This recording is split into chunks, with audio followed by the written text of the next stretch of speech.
Leon spinning the third. How are you, brother? Leonard, I'm doing well. How are you? I'm doing great. Hey, how was Daytona, man? Daytona was a totally new experience on this side of things. Well, yeah, you guys were in the pro It class, was right? what's that? Well, you guys were in the pro class. Right. Yeah. Well, it was very exciting. The track, I think track was the best that it's ever been in my eyes. I mean, since we've been with the vintage bikes anyways, because we had someone that actually caters to quads come in and kind of do things with the track.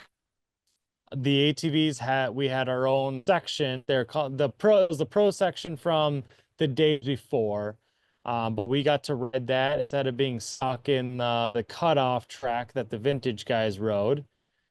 And it was obviously great weather all day. It turned out really well to for a Daytona track. I think everything went really good. That's good. That's really good. I mean, we haven't had a good Daytona in 3, 4 years. Yeah, I would say probably about that. I think the last good decent Daytona track I can think of was it 2021 when Joel crashed on the triple. Okay. I didn't I'd think it say was that was that great. I mean, I I didn't think think it it was. was 2021. But I mean that track obviously there's that triple that year, so it was better than what we had in the last few years. You actually had one decent sized jump. Right. And then we went to what, three essentially TT tracks, glorified TT tracks. And then this year we had something with some decent, nothing huge, but some decent jumps, a couple walls. Right. But at least they Hmm. tried. From my Right. They actually standpoint, the did promoter something to tried. try and make it better. Right. And they brought somebody in that knew how to run the tractor this year. Right. Right. That's too funny. Yeah, absolutely. The hype is always big heading into Daytona. I know that the riders are, I mean, you hear this out of every rider. I just want to get out of here clean. This is not my favorite Hmm. place to race. Do you Right. think we're going to get a different view of Daytona from the riders, being that the track was so much better? I think so. I mean, even with the track being better, it's still kind of pretty tight for quads. I don't think anybody was all too happy about it. And it's nothing with how the track was prepped. It's just the fact that being that that track was made for dirt bikes, it's very narrow. So there isn't really much room to pass. You had one split section, and it only one line really worked for anyone ever. And Because they that was right in front of the mechanics area, and every time I saw someone take the other line, it seemed to not work. didn't try to modify it. Not really, no. Once they had the track set, that's how it was. Well, I watched some of the Mhm. motorcycle races, and the split lane seemed to work for both, Yeah. Okay. you know, but Yeah. I never in the way they viewed or showed the ATVs, they never really showed the split line the same way they did for the motorcycles. Oh, really? Yeah. The multiple different camera angles weren't the same for the ATVs as they were the motorcycles, it seemed. Or That's plus, I was funny. also working at the same time, so maybe I didn't catch it when they did show those things. But I did listen to the Right. broadcast. You know, Yeah. Yeah. I mean, No, and I think that's the big thing is just the track. It's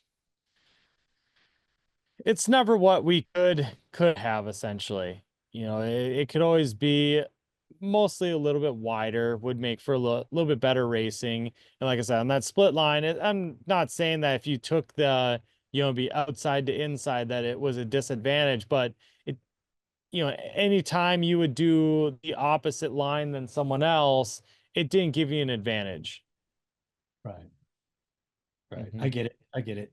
You know, how was it having all the guys back healthy? You know, you got Chad back healthy, you got Janusa back Hmm. healthy, you got Wesley Wolf back healthy. You know, I'm forgetting somebody, but everybody was back healthy. And it left a big gate. You know, I mean, Rastrelli seemed to be healthy as well. 1 second, Leonard. It cut out a few times there. The Starlink not working for me. Um, you want to repeat the question? So how was it having everybody, back healthy? Because you had Chad, he came Hmm. back healthy. Janussi was healthy. Rastrelli was healthy. Wolf was healthy. Hmm. You know, Yeah. it made for having the whole group of pros back on the line, to start 2025. Yeah, I mean, it was really good because you had obviously it's more riders on the gate, which is a huge advantage. It's something we always need is more and more riders to show up. But then it was more interesting racing. And when you're looking even at qualifying, you had couple standouts, but obviously you had your top three that were really, really good, but then I'd say fourth or fifth, all the way back to 10th, was very tight lap times. I mean, you Right, were talking thousandths of a second splitting all of those riders. right, So having those guys back and back in the mix, it's not like they just came back and oh, they're there now. They came back and they're competitive. They came back and they're, mixing it up and making it more interesting for the entire class. right. We don't talk much about Joey Chambers, and he seemed to start out the day better than he finished. Hmm. I mean, Yeah, I I don't think, know he had a pace. pretty good heat race. Unfortunately, I didn't. I only got to see the first heat race because that's one that JJ was in. As soon as he was done, got off the track, I had to get back and get prepping for the main. But I think it was Matt Burkeen, that was something that was cool too, is you had a fairly big motocross vlogger there, and he made a video about the quads. So with him kind of doing some stuff on the heat races, I got to see something. He finished pretty well in the heat race. And in that one too, you had a incident that took three of the guys, not quite out, obviously, but three of the guys really suffered worse positions than what they would like, obviously. And Joey got a good finish because he avoided that and stayed clean. And then in the main, he started out pretty decent and was kind of in a few battles from what I saw. And he actually was battling with Janusa for quite a while, and I believe Janusa ended up beating him in that battle at the end. But Janusa is another one that, yeah, he's back healthy. He had, an incident right away in the race that essentially cost him the race. He battled his way up and then had some issues, would bobble him back, back down a little bit, come back up. And like I said, towards the end, like he was battling with Chambers a good chunk of that race. Right. Somebody spun out. I couldn't tell. His bike's white, and there's a couple other ones that are as well. And it Hmm. looked like a white machine that had spun in one of the races and dropped him Yeah, back. so in the main, you had Janusa that spun right away. I mean, he spun out in the split lane section. You had Mason that crashed right away, and Max Lindquist had some issues towards the beginning of the race. I think, yeah, it was more so middle of the race, I believe. Um, and that put him back, and that's, obviously a lot of the racing that I was watching was a Wesley Wolf, JJ Launderville, Max Lindquist battle for eighth. Right, And in the end, Wesley got eighth, JJ got ninth, and Max got 10th. right. How was JJ for coming off on his rookie deal? How did he feel? He felt really good. I mean, he did not fade, as far as his physical abilities. I have a lot of confidence in that for a rookie coming into the pro class. There's quite a few riders that you could see were getting pretty gassed out there. He came off, and obviously you could tell he was tired, but he could have rode a longer moto than that, which makes me a lot happier about the rest of the season, is seeing that and seeing that he could keep riding, and he could keep riding at that level for longer. So then also he wasn't the happiest. Obviously I was happy that we got a top 10, especially for the debut rookie season in the first race, coming out in a top 10 when you've never ran that pace for that long. I was very happy. He was a little disappointed, but it was mainly because of what happened in the beginning. He got spun out. He was towards the front in that first corner, and unfortunately got spun out. And when they went into that split section, he was dead last. And it wasn't like he was just dead last, he was back a ways. So he And so raced quite a few I'm people. really proud, and I think he's happy now seeing everything. I mean, obviously, he still wishes he could have done better, but he feels a lot better about it now, seeing like how far he came during that moto. And he didn't settle into that spot. He was trying the entire race to get that last position. Right. Hmm. Joey Norris was the other pro rookie, and he got himself into seventh. He stayed pretty Hmm. clean the whole race. The surprise almost was Kevin Sarr. Yeah, yeah, He was running sixth, and him and Rastrelli had quite the little battle going on with Hogue at one point. yeah, yeah. And I think Sar spent most of the race battling.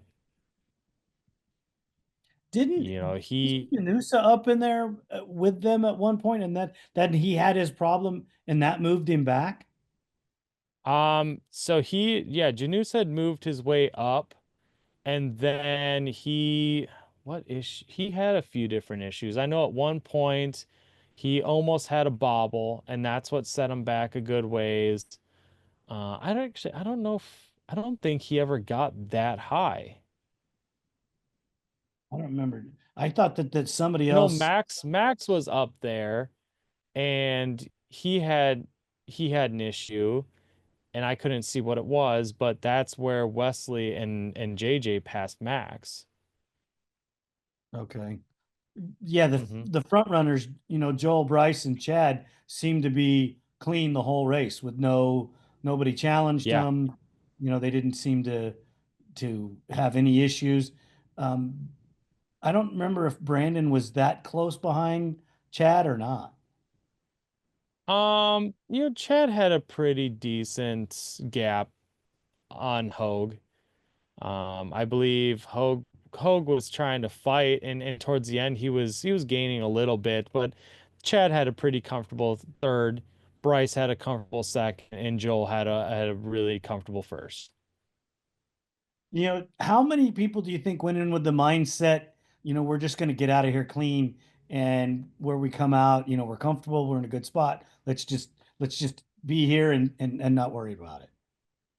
I think you had most of the class saying that, but as far as people that are actually following that, not many. Uh, that's Because too at the fun. end of the day, you've got a large group of competitive riders that are all fighting for that number one spot, and they're all angry and ready for Joel to no longer be in that number one spot. Well, So they got to take it away from him. He's not going to give it to him. exactly, exactly. And that's just it. He's never gonna just hand it off. So for him to, everybody, like I said, everybody just saying, let's get out of here in one piece, let's get out of here healthy. Yeah, that is the main goal. But once they get on the track, the mindset and the rider changes, the mindset of the crew changes, and all of a sudden we go from let's just finish and get out of here to I'm gonna kill you and take your position.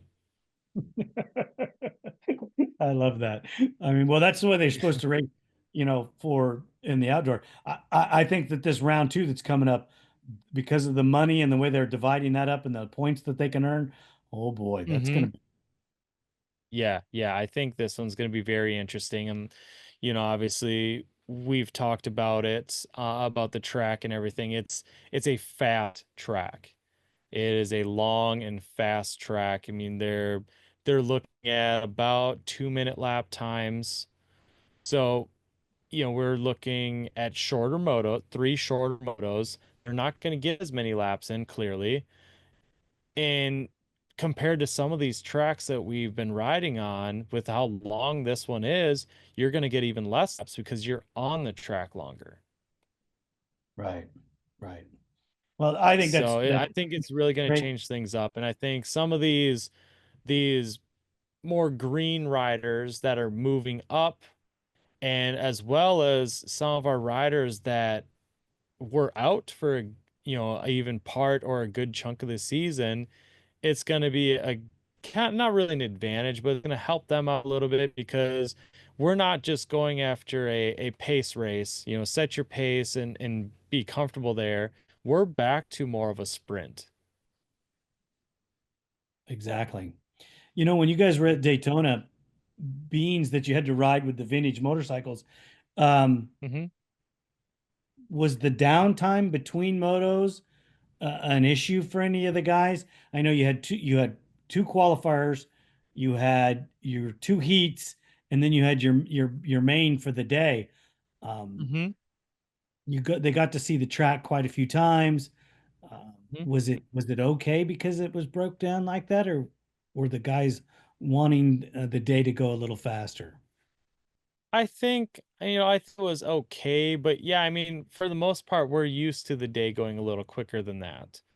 So I mean, I feel like there was quite a few of us that hurried up, got the bike prepped for the next race, and then I was like, oh, well, we still have an hour, so I guess we can actually enjoy lunch for once. We can, sit down and talk for a minute, all sorts of things. Yeah, how Instead of fast? just, okay, we get the bike done, let's hurry up and get the last bolt in because we have to go to the gate right now. Yeah. Okay, we're behind. We're behind. I'm tightening it. I'm tightening it. Right, Hold on a second. You know, right, right. Yep, getting the 2 minute card. Okay, just a second, just a second. As, right, as, right. as you tighten the swing arm pivot nut, Yeah, yeah. So it's unbelievable.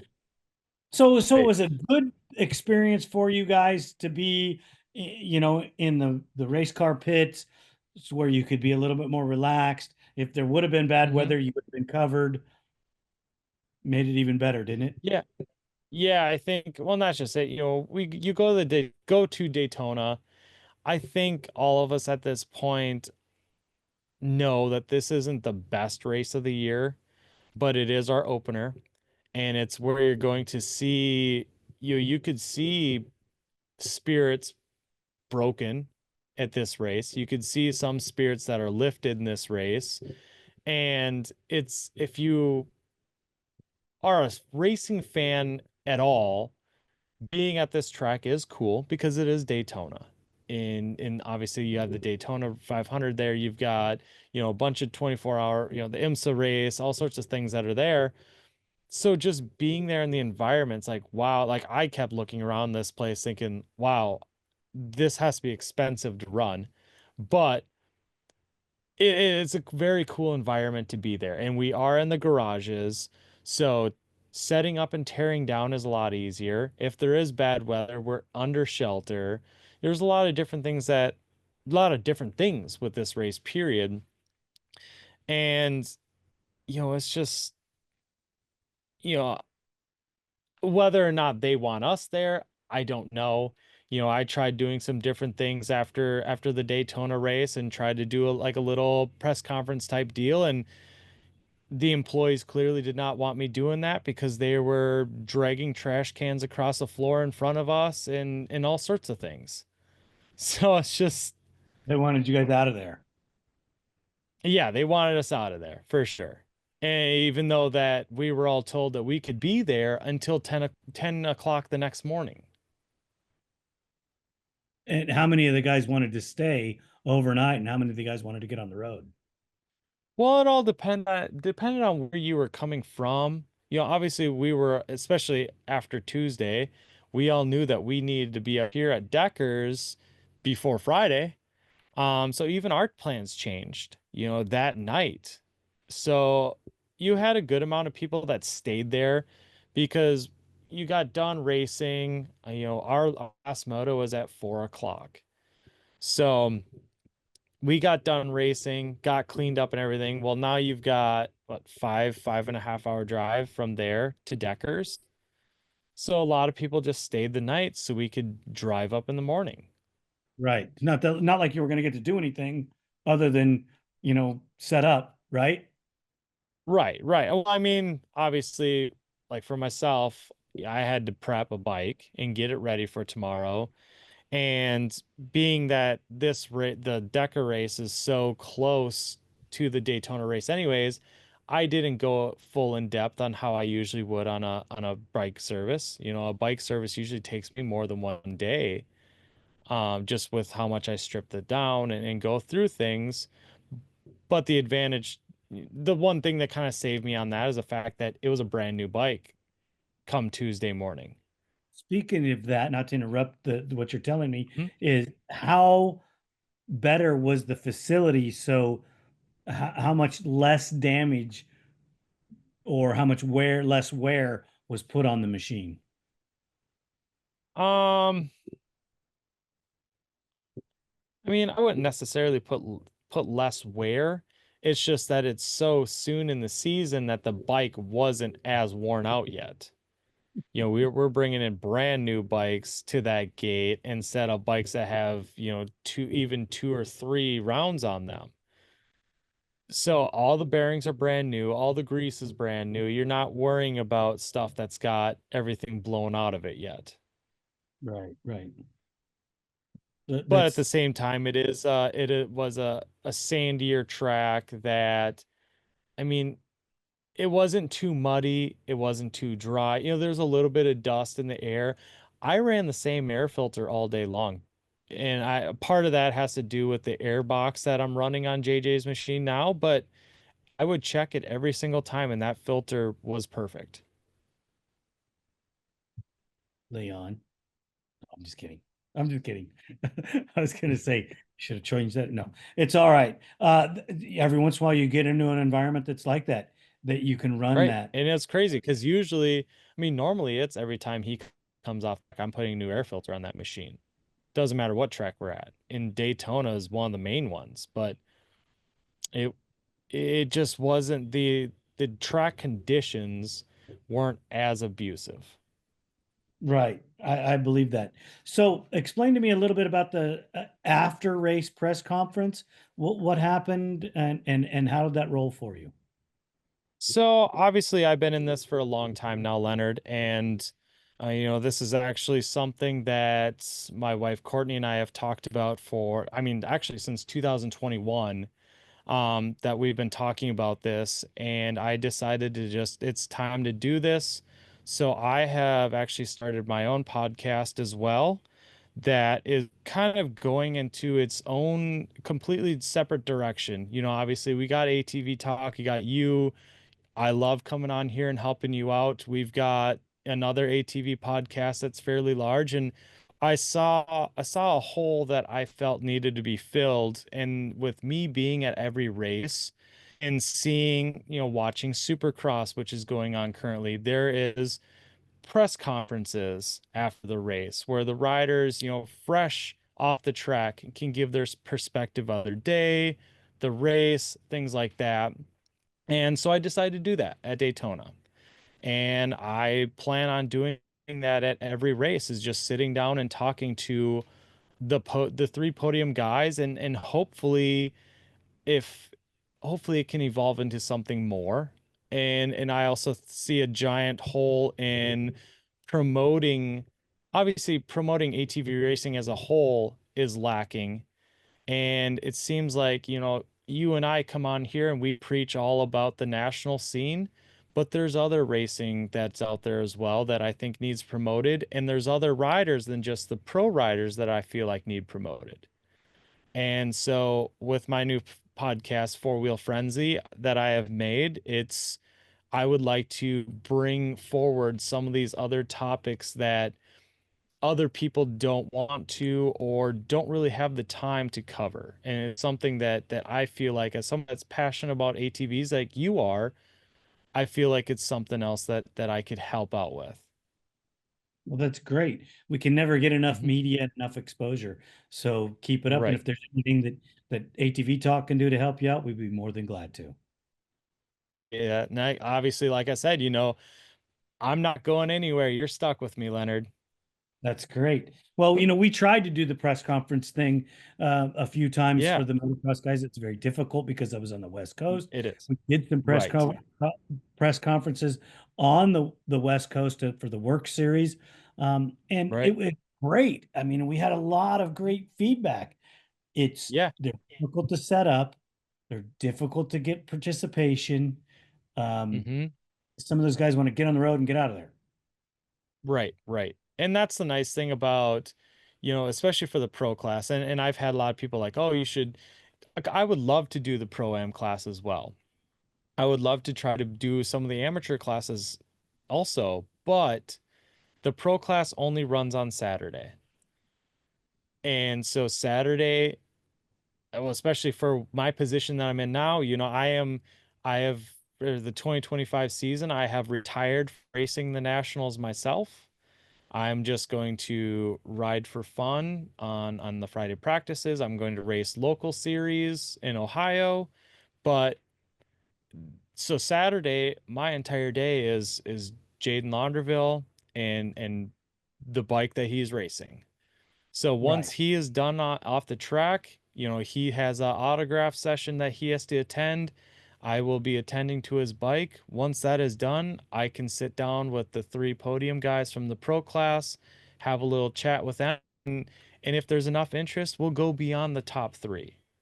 If there's other people that want to participate in it and give their outlook on the day, because I think it's time to get some of these personalities out there. And if we need to start talking about the things that people are afraid to talk about. Having a press day, If it, press thing like on Friday, it would mhm, be outstanding for these guys because they do that for all right. the other sports. Exactly. Exactly. Having some outlook on what all these people are thinking when they come into it, and obviously if there's some drama that needs to come about, let's get it out there. If there's a rider that last round did not like something another rider did, they might want to talk about it. They might want to express some words about it. And you know what? People are probably going to eat that up. Exactly. Exactly. Hmm. Um, as far as going into the Triple Crown, we believe that it's going to be, there's going to be a lot of banging of bars there because money and points are Yeah. up for grabs. And when you give these Oh, guys that are 100%. racing, I mean, there's guys out there that their livelihood is this racing, and Oh, they're yeah. not they're not going to take it for granted. They're not going to give up that spot. So I think this is going Hmm. to be an exciting round. Absolutely. Yeah. And you've got a lot of people that think that because it's a different format that they're going to have that advantage. So I feel like you're going to have a good chunk of people that are going to try just that little bit more to try and get a better position, try to get some more money, and try to get some more points as well. Yeah, I mean, I think so too. I really do, and I think with the shorter time span, they're going to, they're going to put more energy out in the beginning of the race because they know that it's going to be shorter. Hmm. If it's a Hmm. 2 minute lap time, they could go 8 laps. They could Right. go six, just depending on how it breaks Hmm. down. Right. Exactly. Exactly. It's going Yeah. to be a It, lot of fun, right? it's yeah, it's gonna be very interesting. I'm very excited to see how this goes tomorrow. Me too. Me too. I can't wait to Hmm. do the race report afterwards to get all the dirty details on who banged who. Right. You know, it's going to be great.